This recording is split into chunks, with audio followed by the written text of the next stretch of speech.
Всем привет! Меня зовут Вика. Давайте посмотрим новый расклад Таро для мужчин. Куда же она снова вляпалась? Как всегда, настраивайтесь на расклад. Для энергообмена ставьте лайк, подписывайтесь на мой канал, делитесь видео с друзьями и смотрим, в каких энергиях вы находитесь. Кто хочет записаться ко мне на личную консультацию, либо же сделать диагностику на наявность негатива, телефон в описании к видео, либо же в комментариях. Итак, смотрим, что же с вами происходит.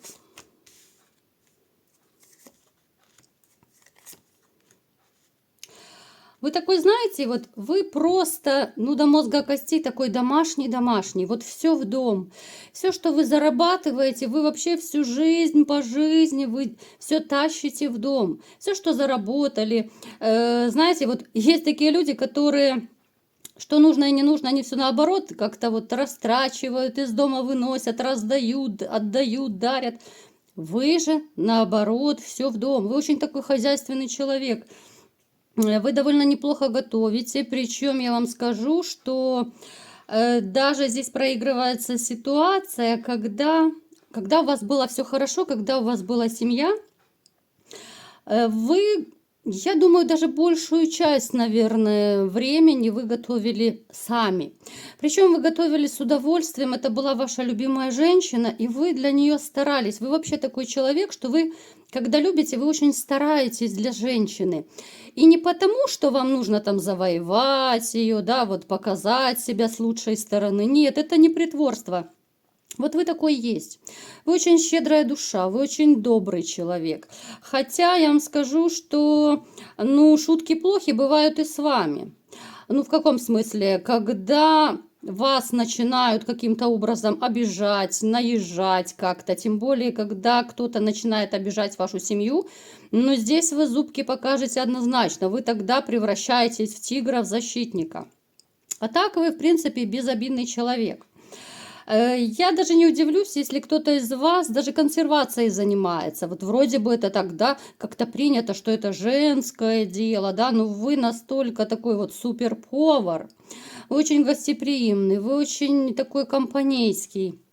У вас вообще, знаете, вот как-то так по жизни повелось, что вы то ли вот дружите, может быть, с семьями с кем-то, да, вот бывает кумовья, допустим, там, либо же просто друзья с семьями дружите.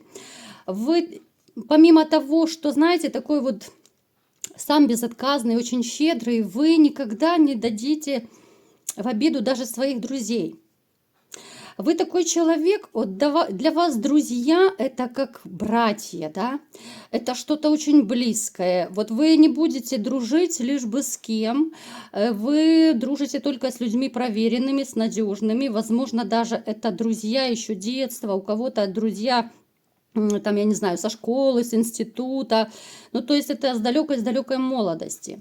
В выборе женщин у вас очень осторожный подход, тем более я сейчас не вижу рядом с вами женщины, она была раньше. Вот та женщина, которая осталась позади, это ваша такая огромная боль, это огромная дыра в вашем сердце, которую вы не можете ничем заглушить. Есть такие моменты, когда, опять же, поскольку помним, что это общий расклад, некоторые из вас пытались заглушить эту боль, заглядывая в рюмку чая, вот периодически, да, вот заглядывая просто не для того, чтобы спиться, а для того, чтобы хоть немножечко погасить эту боль, да, вот после башни эта боль произошла в вашей жизни, которую вы довольно длительный период переживали, кто-то сейчас ее переживает, кто недавно разошелся. Вы человек, который, знаете, вот для вас семья это все. Вот ваш дом это ваша крепость, вы по-другому не мыслите, вы настолько такой вот домашний человек, как я уже сказала. Вот семья и дети это ваша такая крепость, так было, так есть и так будет. Другое дело, что женщина этого не оценила. Женщина, которая была с вами, я так в двух словах буквально скажу, Я не скажу, что она была там супер плохая, да. Однозначно она вас обидела, она сделала больно, у каждого проиграется своя ситуация, да, я не хочу подымать, потому что это общий расклад. Но эта женщина, был период, когда она вас по-настоящему любила, вам было хорошо.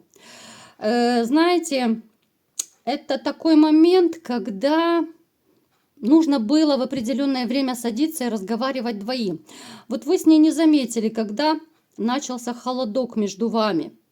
Даже если кто из вас и заметил это охлаждение такое небольшое, еще в самом начале, когда это только началось охлаждение, ну вы как-то особо то ли не придали значения, то ли подумали, что да, и так сойдет, да, вот как-то, ну не начали работу над ошибками, да, не сели, не поговорили. Поэтому и пошли у вас разногласия, отсюда и вытекающие обманы пошли, отсюда пошли у кого-то измены, предательства и так далее. Хотя, опять же, расклад сегодня немножко о другом у нас, но здесь реально можно было договориться, вот в вашей ситуации, договориться на берегу еще в самом начале. Тогда не было бы ни измен, не было никаких разногласий, все то, что между вами произошло. Что еще о вас мне поведают? Кстати, среди вас есть люди, которые не против иметь еще ребенка. Даже если у вас и есть, допустим, там 1-2 ребенка, вот вы такой человек, вы безумно любите детей. И поскольку вы такой вот, ну, семейно ориентированный человек, да, для вас семья, дети, это очень важно. Даже может проиграться то, что кто-то из вас мечтал всегда о большой семье, о многодетной семье, да, когда по дому бегает орава детей, когда слышен детский смех, да, вот, ну, то есть это такое потрясающее ощущение, вы всегда об этом мечтали. Просто, ну, не сложилось, да, разошлись, ну, не получилось много детей родить, так сказать.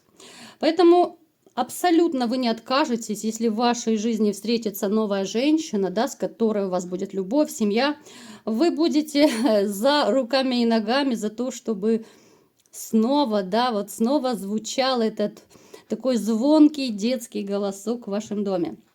Я вам скажу, что еще, знаете, вот эти обиды, которые были в вашей жизни, да, они как, знаете, как такой осадок. Осадок на дне стакана, осадок на дне кубка, да, вот как хотите. Осадок-то оставили, но вы вот абсолютно не испортились. Вот вы не испортились, вы не обозлились, вы не стали каким-то более жестким, более злым, вы не стали вспыльчивым чрезмерно. Да? Единственное, что да, нервы, конечно, нервы расшатались. Здесь бессонница может проигрываться. Здесь может быть чрезмерная переживательность. Но сказать, что вы разочаровались во всем белом свете, нет. Наверное, все-таки это из-за вашей такой, ну, чрезмерной доброты, какой-то вот, ну, добродушности, я бы даже сказала. Такой вот вы добряк-добряк. Итак, давайте-ка будем теперь смотреть, какая же женщина пришла к нам сегодня на расклад. Это женщина, которая, ну, довольно такая сильная. Она сильная именно... Сила воли у нее очень такая, знаете, ого-го. Она довольно выносливая.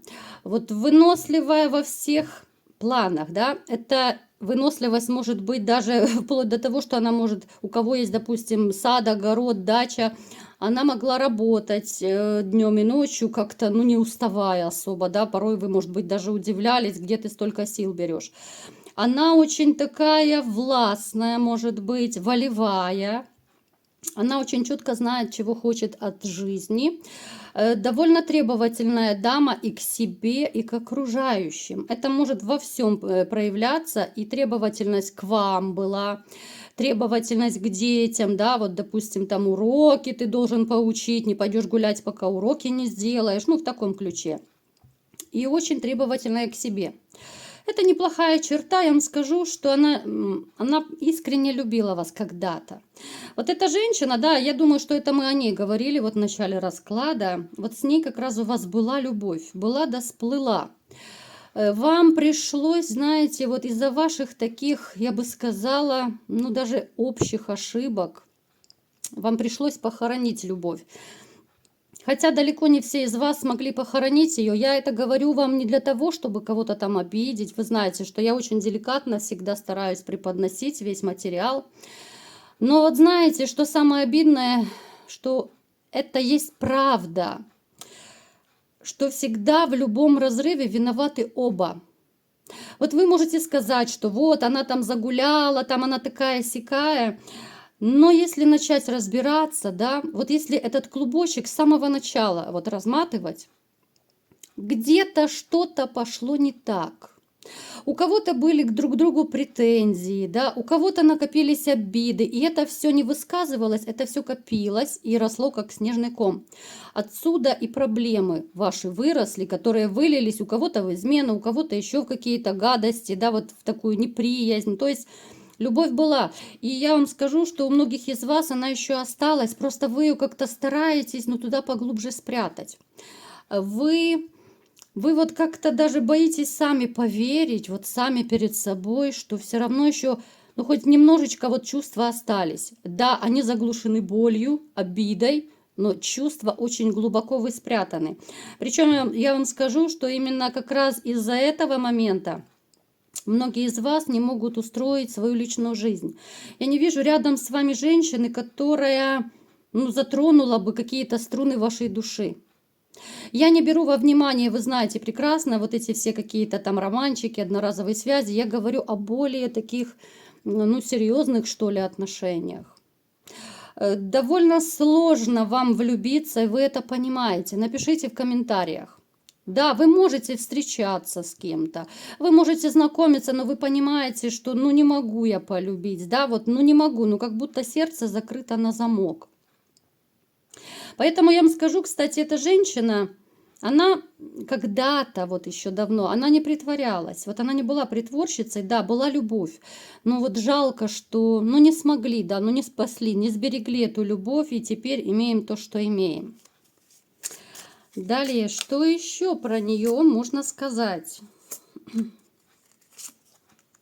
У вас, конечно, знаете, несмотря на то, что еще какая-то крупица вот чувств осталась, для себя вы однозначно поставили точку в этих отношениях, потому что та боль, которую причинила когда-то любимая вами женщина, но она чересчур сильная.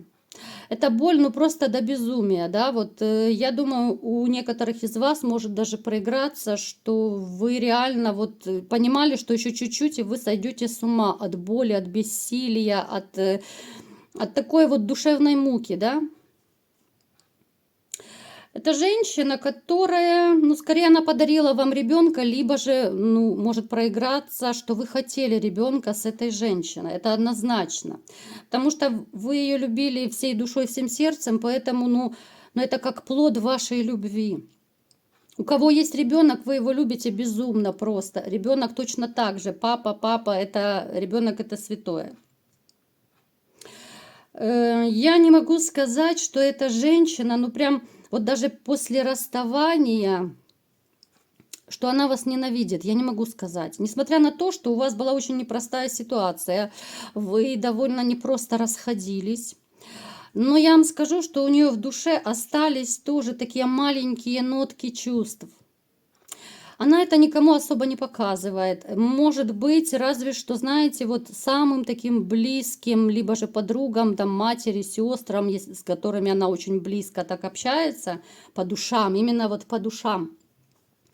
Она об этом могла поведать, потому что это ее такой маленький секрет. Вот несмотря на то, что вы разошлись, вот остались вот крупицы, понимаете, у вас у обоих остались вот эти крупицы чувств. Но вы оба понимаете, что назад дороги нет. Вот нет назад дороги. Давайте-ка смотреть, куда же она все-таки вляпалась. Смотрите, вот несмотря на то, что она такая довольно неплохая женщина, но она, ну уж чрезмерно, вот знаете, вот она ориентирована на деньги. Вы сами ее разбаловали. Вот разбаловали именно по-хорошему, вы баловали без какой-то задней мысли, абсолютно без плохой мысли. Вы делали все для души, вот как я рассказывала. Хотелось сделать приятно, хотелось побаловать ее, хотелось увидеть ее вот эти вот сияющие глаза от счастья, да, какие-то подарочки, там цветы, может быть, еще что-то. И вы ее к этому приучили, вот к деньгам приучили, к красивой жизни, может быть, там к комфорту, да, у кого как проиграется. Вы отдавали, но не думали, что вот может так получиться, что вы ее испортите. Может даже проиграться у кого-то, что вы сделали из такой вот, ну, серой мышки прекрасную лебедь, да, вы ее одевали, вы там, может быть, я не знаю, косметологам прически делали, ну, то есть это все спонсировалось, да.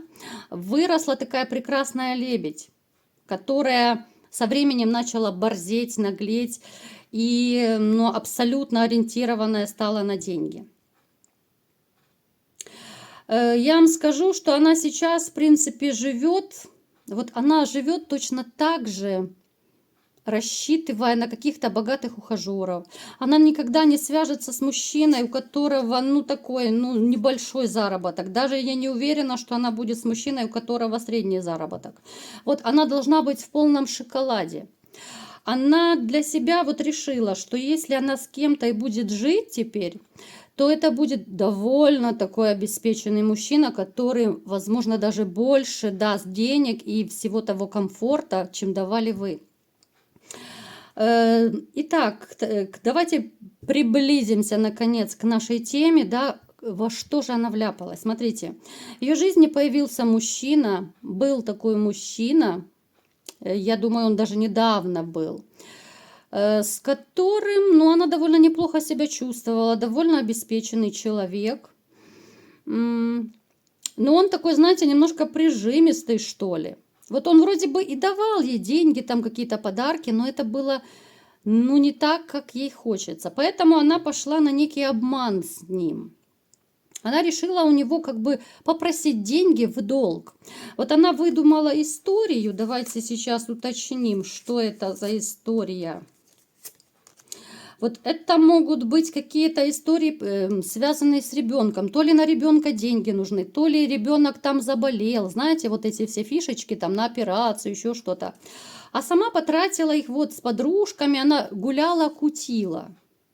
Вот у нее с подружками эти деньги очень быстро ушли. Этот мужчина одолжил ей деньги, но когда пришло время отдавать, да, потому что она на определенный срок, она взяла буквально, ну я так думаю, на месяц-два одолжила деньги и сказала, что я все верну, да, вот ребенку нужны деньги. Но когда он потребовал плату, возвращение этого долга, она как-то съежилась, скукожилась и задумалась. А где взять деньги? А у нее нет таких денег. Потому что там сумма была ну, такая довольно, ну, внушительная сумма была. И что же теперь? А теперь она не знает, что и делать. Она начала даже задумываться о том, что, может быть, еще кого-то искать на стороне, да, может быть, еще какие-то другие ухажеры обеспеченные появятся, чтобы долго вот этому своему товарищу отдать. Ну так, товарищ, назовем его так. Она запуталась в жизни, потому что вот это ее, знаете, чрезмерная любовь к деньгам, она ее может погубить. Вот она привыкла красоваться, она привыкла быть королевишной, да, а сейчас вот даже на дне колоды у нее грусть, печаль, тоска и страх. У нее страх перед этим мужчиной, потому что он, ну, довольно такой жесткий по характеру. Вот он требует выплату своих денег. Да, вроде бы у них и отношения были, да, у них начались ссоры, у них начались проблемы из-за того, что она пообещала отдать эти деньги, но она не отдает, потому что нечего. Она ему рассказывает разные сказки, да, она начала рассказывать, что часть денег там кому-то из родственников пошла, часть на ребенка. То есть она такие начала манипуляции вытворять, что, ну, это такая, знаете, сказочница просто. А человек очень такой, ну, я бы сказала, он может быть даже статусный, он солидный, он человек слова, и он привык, когда люди тоже держат слово. Она завралась, она запуталась, и сейчас она не знает, что ей делать, где ей взять деньги, как вернуть. Она пойдет, ну, как бы, знаете, вот попрошайничать по своим, может быть, друзьям, приятелям, вот у кого у нее есть такие более-менее надежные товарищи, так скажем, да. Вот она и им сказки порассказывает, что ей нужно деньги, вот она переодолжит, чтобы отдать тому мужчине. Отношений у них уже не будет, потому что он в ней разочаровался, этот человек. Поэтому это ее история любви, на которую она рассчитывала, что она заполучила этого богатенького Буратино. Эта история любви у нее не прокатит. Мужчина в ней разочаровался. Он увидел, что дама довольно такая лживая, дама обманчивая, и он не пойдет с ней дальше по жизни. Но он с нее не слезет, он не отстанет, пока он свой долг не получит обратно. Поэтому она сейчас в неком таком тупике, она не знает, что ей делать. Смотрите, я думаю, что ей какую-то небольшую сумму ее там друзья, приятели, либо же родственники могут одолжить. Но это будет недостаточно. Это будет очень небольшая такая сумма. Здесь, смотрите, ничего себе. Здесь даже вот проигрывается в конце у нас магия выскочила. Она может какие-то гадости вот магические делать на этого мужчину, чтобы он от нее отстал. Ну, по типу порчи делать, да, чтобы он, допустим, там заболел и забыл про нее, отстал от нее. Хочет уже что-то намудрить. Плюс она сама еще, возможно, что-то пытается вот колдовать. Либо же она этим владеет, либо же учится. Ну, то есть здесь такие моменты, что хоть держись. В общем, вляпалась она, ребятушки. Вроде бы так и женишок намечался обеспеченный. Ну да, она его подвела. И сама же его и разочаровала. Поэтому будет она теперь решать проблемы. Причем еще, смотрите, забыла сказать самое важное, да. Будьте бдительны, потому что она может к вам на кривой козе подъехать и попросить какую-то сумму денег.